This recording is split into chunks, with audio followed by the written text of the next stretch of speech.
Mitsubishi is paying me $80,000 to review this car and tell you that it's better than it is. Bruh. What an absolute lie. Anyway, what's going on here is Jordan has borrowed a car from Bartons Capalaba to review for you guys. This is the Mitsubishi ASX, and it is a completely different car to your normal Mitsubishi. It's outrageous. No one's paying me to do these reviews. I'm unbiased as they come. When I first picked up this Mitsubishi, I thought, mate, that's got to be a boring car to review. I've been reviewing a lot of Chinese cars lately, and they've got so much tech and so much cool random stuff where I'm like, oh, the Mitsubishi ASX, when he called me and said, oh, we've got an ASX waiting for you, I was like, bro, what are you talking about, ASX? But I've had so much fun in this car. You would have seen me on some of my TikToks or whatever. I've been doing some short videos and I've been telling you, bro, I've been having so much fun. I'm actually having fun. This car handles insane. The power, it's a little 1.3 litre turbo petrol engine and the power is off its head, bro. Listen to me, bro. It's a 1.3 litre. It weighs 1,300 kilos. It feels like it flies. There's so much torque. It actually like puts you in your seat. It feels like, in my opinion, my old GC8 WRX. I bought a GC8 Subaru WRX completely stock. This was back in the day. And it was powerful, but it wasn't tuned. This feels like a stock WRX. That's what it feels like. It's got that power, but it feels like you could tweak it a tiny little bit and get full boost and it'll be crazy. This is like the new little hot hatch. I feel like they're competing with a really good market there rather than giving people just a normal basic ass family car. We're now ramping right up with the new Mitsubishi ASX. First things first, guys, I want to pop this bonnet, talk about the engine, then we're going to pop it up on the hoist, get underneath it and see how the Jap France, I don't know where this car's built, bro. I think it's built in Japan. I was doing a little bit of research and it said, yes, it's Renault and Mitsubishi have teamed up heaps long ago. It was, I don't know what year it was, but they have teamed up. There's a few different manufacturers in this alliance, it's called. Do you want to form an alliance with me?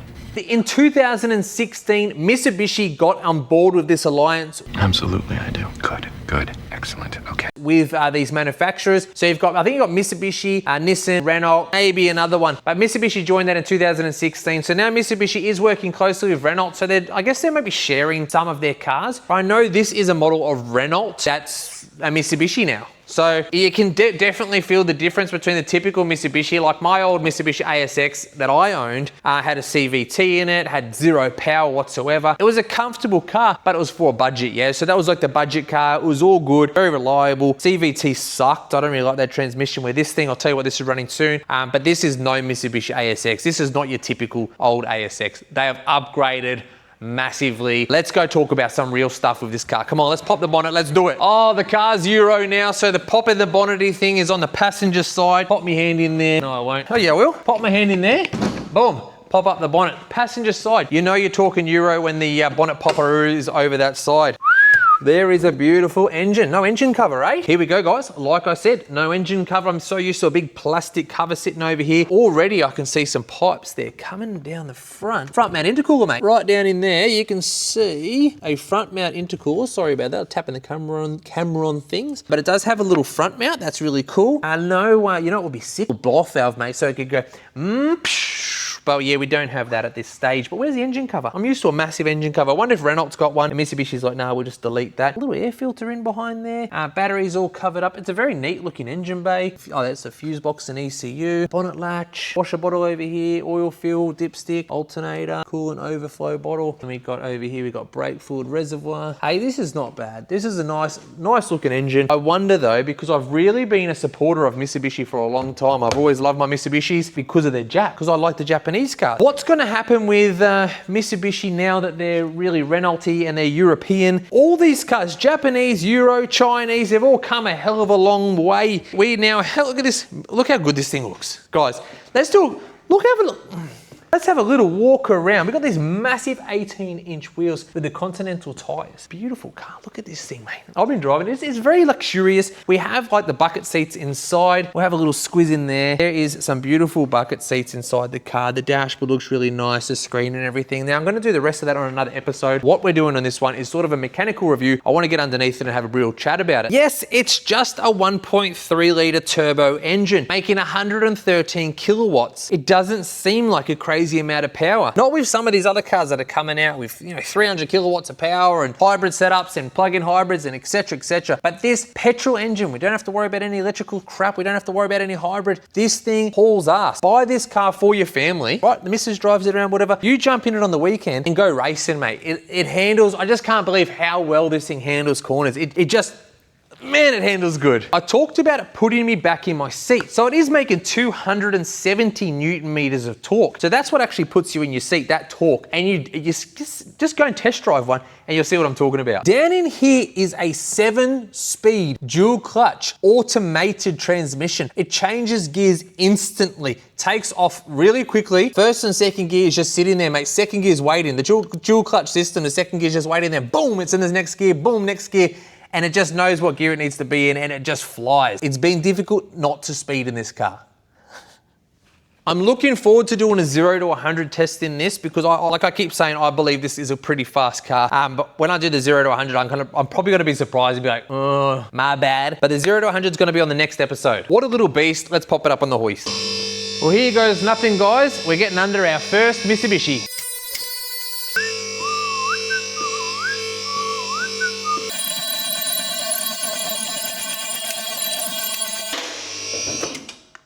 Bloody hell, mate. There we go. I'm used to lifting up Mitsubishi. No, you're not, boy.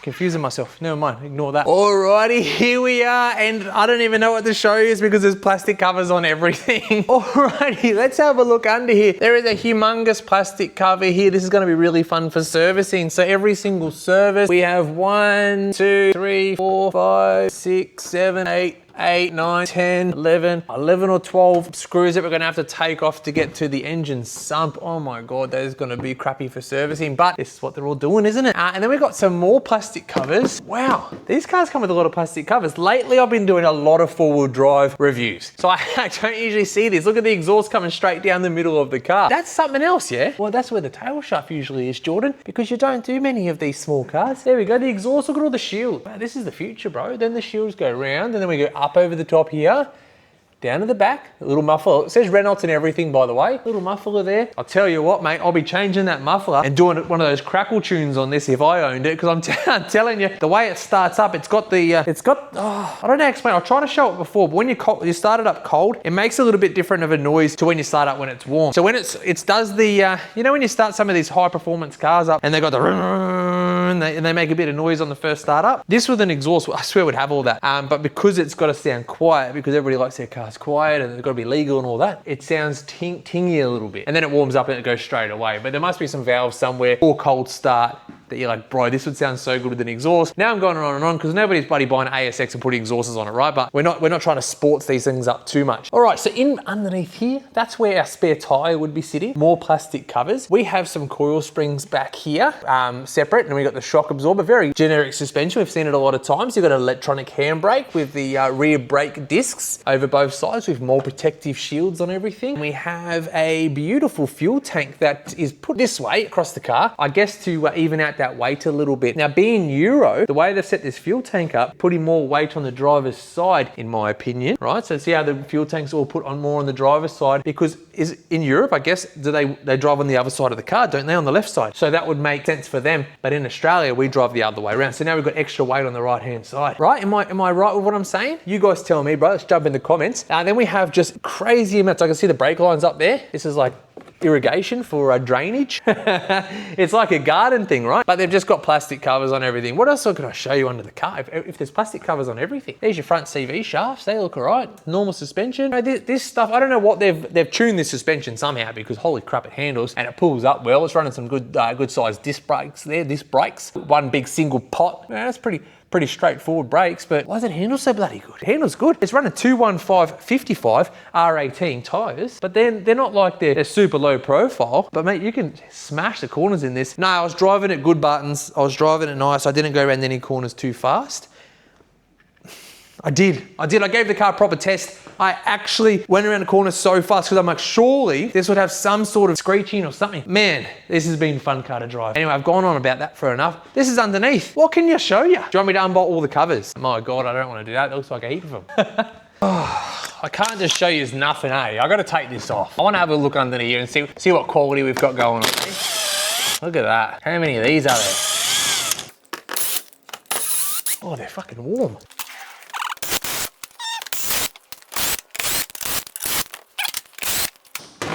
So what, every service, oh, end clips.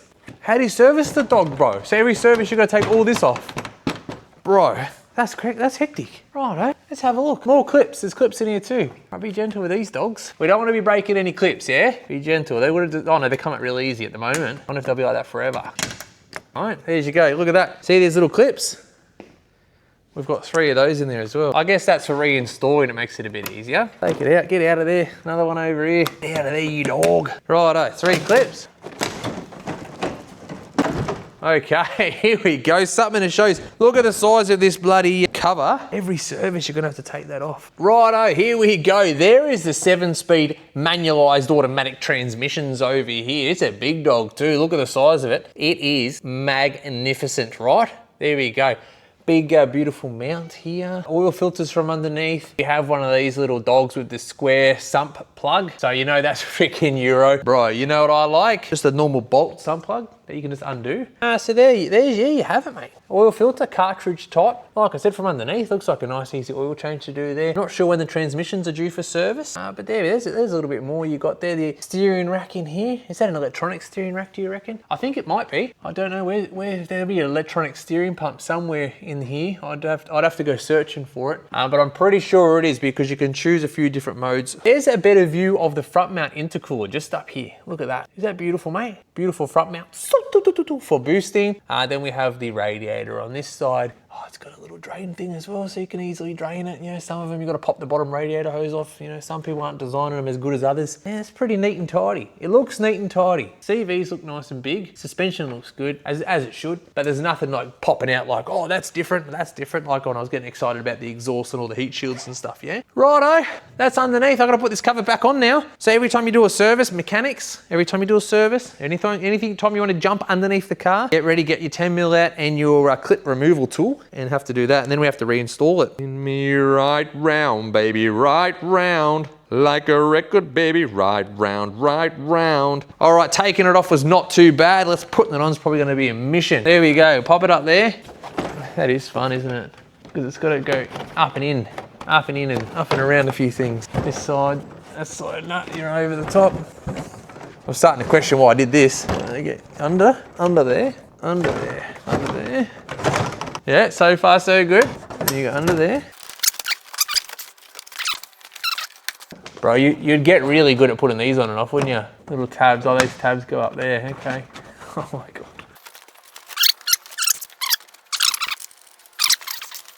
God. Bro, why did I do this? I can imagine the first mechanic to work on this is gonna leave all this off. I hope not. I've seen it on the Mazdas. Mazdas had all this crap as well. Heaps of covers, and you spend 20 minutes, the first 20 minutes of the service putting covers on. All right, clip, 1 clip, 2 clip, and then the third one. We had a third one somewhere. Where was the third one? Is that over here? Oh, fuck it. I'm gonna have to watch me movie back to figure out where this one was on it. Let's go there. Oh, it must have gone here. All right, so get in there. Oh, that's the freaking screw. Oh, Jordo, where's the other freaking thing go? Went there. Right. All right, put this on the lowest setting so we don't wreck anything.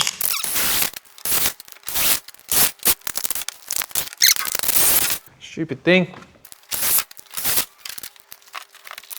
All right, there we go. Yeah, it's all on properly. Great success. Cover's back on. Now we can pack up, put this car down. I really took on a project there, didn't I? Anyway, have fun doing those services, guys. I don't service Mitsubishi, so we're all good there. Fucking hell.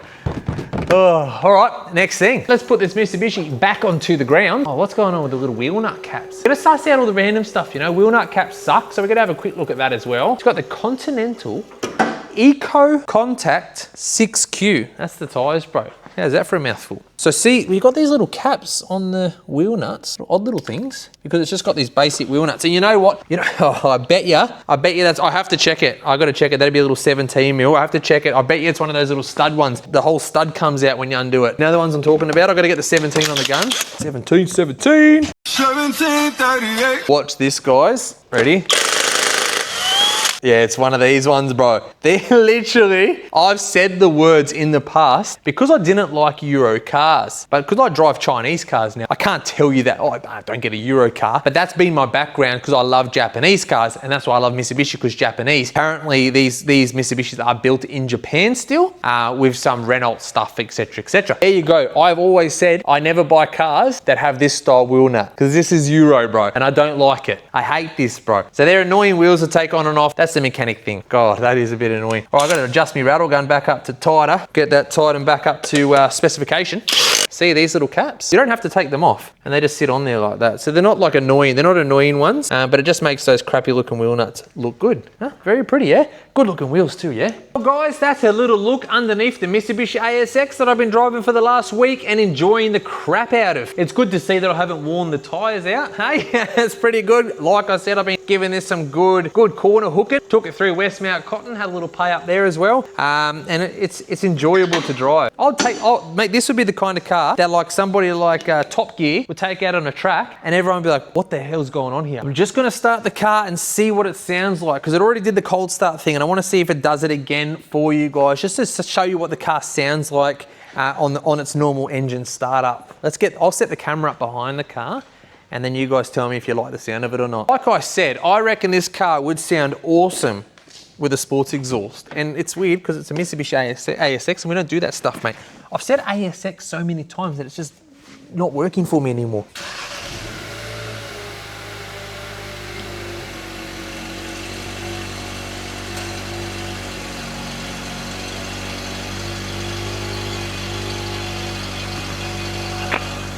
Hear that? That reminds me of the sound of an exhaust that, like, if that had a sports exhaust on it, it would sound quite good. It does like a little more rev up than usual. Here is the engine sound, guys.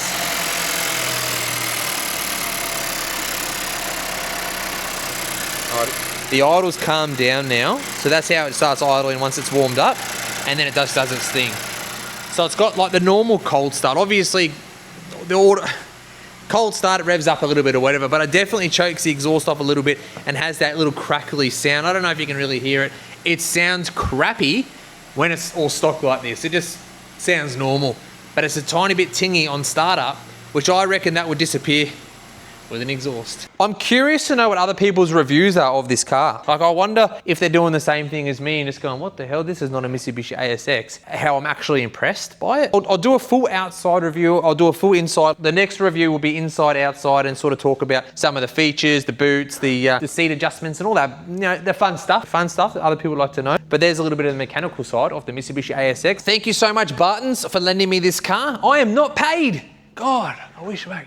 Pay me money, baby. This is not paid reviews. I'm just doing my thing, right? So I am building a YouTube channel. I'm building a TikTok, Facebook, Instagram. We're getting it all happening, mate, right? I'm just trying to build a YouTube channel. So I'm not paid. So this is unbiased. There is things I don't like about this car. I'm gonna talk about in the next episode. There's some stuff inside that I don't love. Performance-wise, absolute animal, absolute animal. Anyway, I'll see you later. Let's go to the next episode. It'll be out next week. See you later. See you later.